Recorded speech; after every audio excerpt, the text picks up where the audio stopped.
அனைவருக்கும் வணக்கம். இன்னைக்கு நம்ம காஸ்ட் அக்கவுண்டிங் 2 அப்படின்ற சப்ஜெக்ட் கீழே இருக்கக்கூடிய ஒரு எக்ஸசைஸ் நமக்கான ஆன்சர் வந்து பார்ப்போம்.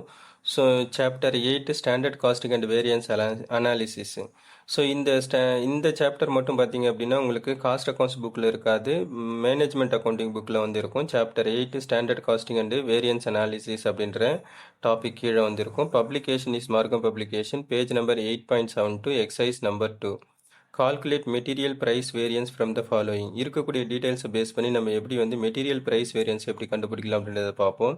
ஸோ இதில் வந்து ஸ்டாண்டர்ட் யூனிட்ஸ் வந்து 2740 அண்டு ஸ்டாண்டர்ட் ப்ரைஸ் வந்து பார்த்திங்க அப்படின்னா ₹15 ஈச். அதுக்கடுத்தது ஆக்சுவல் யூனிட்ஸ் வந்து 3000, ஆக்சுவல் ப்ரைஸ் வந்து ₹17 ஈச். ஒரு யூனிட்டுக்கு வந்து 17 ருபீஸ். ஸோ இதுதான் வந்து டீட்டெயில்ஸ். இப்போ இந்த டீட்டெயில்ஸை பேஸ் பண்ணி நம்ம எப்படி வந்து மெட்டீரியல் ப்ரைஸ் வேரியன்ஸை கண்டுபிடிக்கலாம் அப்படின்றத பார்ப்போம்.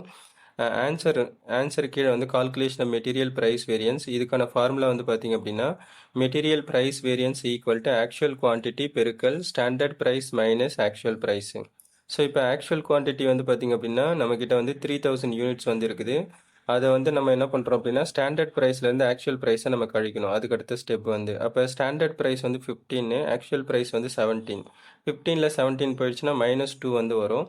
அப்போது நம்ம மல்டிப்ளை பண்ணுவோம். 3000 யூனிட்ஸு பெருக்கல் -2 போட்டோம் அப்படின்னா நமக்கு -6000 வரும். இதை வந்து மெட்டீரியல் ப்ரைஸ் வேரியன்ஸ் வந்து ₹6000 ஏ அப்படின்னு சொல்லிட்டு நம்ம அந்த இடத்துல பக்கத்தில் அமௌண்ட்டுக்கு அப்புறமேட்டு நம்ம மென்ஷன் பண்ணணும். இதுக்கான மீனிங் வந்து என்ன அப்படின்னு பார்த்தீங்கன்னா அட்வர்ஸ் வேரியன்ஸ், அதாவது நெகட்டிவாக வந்து மாறி இருக்குது அப்படின்னு அர்த்தம். தட்ஸ் ஆல், அவ்வளவுதான்.